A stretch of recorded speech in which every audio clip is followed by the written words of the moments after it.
Muy estimado señor Nuncio Francisco Montesillo, hermanos obispos, hermanos presbíteros, religiosas, hermanos, hermanas, todos. La ocasión del funeral de nuestro hermano obispo, Monseñor Gerardo Flores, nos da esta ocasión, como les decía al principio de la misa, de manifestar nuestra comunión eclesial, algo que para él siempre fue muy importante. Y nos da la oportunidad también para echar un vistazo a su ministerio. Ya ayer en la tarde, en la celebración que presidió el señor cardenal Ramazzini, nos hacía memoria de muchos elementos de la vida de Monseñor Gerardo, y es bueno volver sobre esos elementos, no para hacer el elogio del difunto, como se dice a veces, no se debe hacer, pero para reconocer el valor de su ministerio en la Iglesia, porque eso es lo que hoy principalmente nos reúne. Monseñor Gerardo Flores, después de una larga vida de servicio, son 96 años de vida, 72 de sacerdote y 55 de obispo, de manera que una larga vida, llegó hasta los 96 en el servicio y en el amor a su pueblo. Monseñor Gerardo pues fue formado, digamos, antes del Concilio Vaticano II, en aquellos contextos más tradicionales de la formación sacerdotal, y le tocó vivir aquellos tiempos de cambio en la Iglesia, de los aires nuevos del Concilio Vaticano II en 1965, antes de ser ordenado obispo justamente. Le tocó vivir lo que se vivía en América Latina antes de la Segunda Conferencia General del Episcopado Latinoamericano en Medellín. Vientos de cambio, y yo diría que una primera cosa que a mí siempre me sorprendió de Monseñor Gerardo era su capacidad de cambiar de aquel esquema anterior al concilio estricto, duro, a un modo nuevo, más fresco, más comunitario, como el concilio pedía. Él fue nombrado obispo auxiliar en Quetzaltenango cuando el obispo era Monseñor Manresa, que estaba también de segundo vicepresidente del CELAM y que era de la gente que abría brecha en aquellos tiempos, tiempos de cambio y de novedad en la Iglesia. Y también, por otra parte, tiempos muy difíciles en el mundo entero y en nuestra América Latina. Un mundo en confrontación, un mundo con dificultades de polarización entre las revoluciones que habían en los años 60, 70 y los regímenes totalitarios también muy duros de esos años. Monseñor Gerardo, recién llegado aquí a la Verapaz, pues le tocó la masacre de Panzós y luego también la muerte del padre Hermógenes López, momentos que la misma Iglesia vivía con mucha dificultad y mucho dolor, pero momentos en los que también los obispos y muchos hombres y mujeres en Guatemala fueron capaces de dar testimonio y de crear esperanza, aún con las dificultades que aquello trajo en tiempos polarizados. Ya nos decía Monseñor Ramazzini anoche que Monseñor Gerardo fue a veces tachado de el obispo rojo, por una parte, y para otros pues era realmente un revolucionario y alguien de novedad total.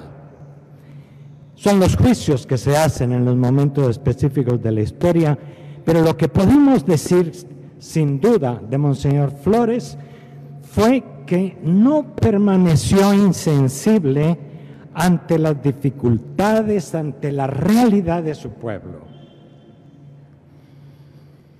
En estos días de su muerte y de su funeral he recibido muchísimas muestras de recuerdos de gente que le conoció, desde los años de la pastoral juvenil en Quetzaltenango, de los años de la conferencia episcopal y su trabajo, de los años de Izabal. Aquí está el padre Cirilo, que abrió brecha en la nueva evangelización en esos momentos difíciles en Izabal. Está también Monseñor Peñate, que sabrán que esto fue allá muy cierto. Le tocaron momentos difíciles y supo verlos siempre y acompañarlos con serenidad y con mucha claridad. Quizá una de las cosas que más ha llamado la atención de la vida y del magisterio de Monseñor Flores fue lo duro que era a veces en sus homilías y en su denuncia de las explotaciones y de los abusos contra la gente. A algunos les impresionó siempre eso y muchos le rechazaron también por ese elemento. Pero lo que importa es que él en lo hondo nunca tuvo indiferencia. ¿Cuántos recuerdos hay de acompañamiento a las comunidades, a los migrantes en Honduras, que después regresaron cuando se dieron ya, que se estaban dando los acuerdos de paz? Gente que él acogió, incluso aquí en el convento Santo Domingo, se acogieron muchísimas personas bajo su autoridad y su responsabilidad en aquellos tiempos tan duros, siempre poniendo atención a la gente más sencilla, a los pobres, a los pequeños. Yo no sé si ustedes saben que Monseñor Gerardo Flores escribió una carta pastoral, solo una, en todos sus años de ministerio.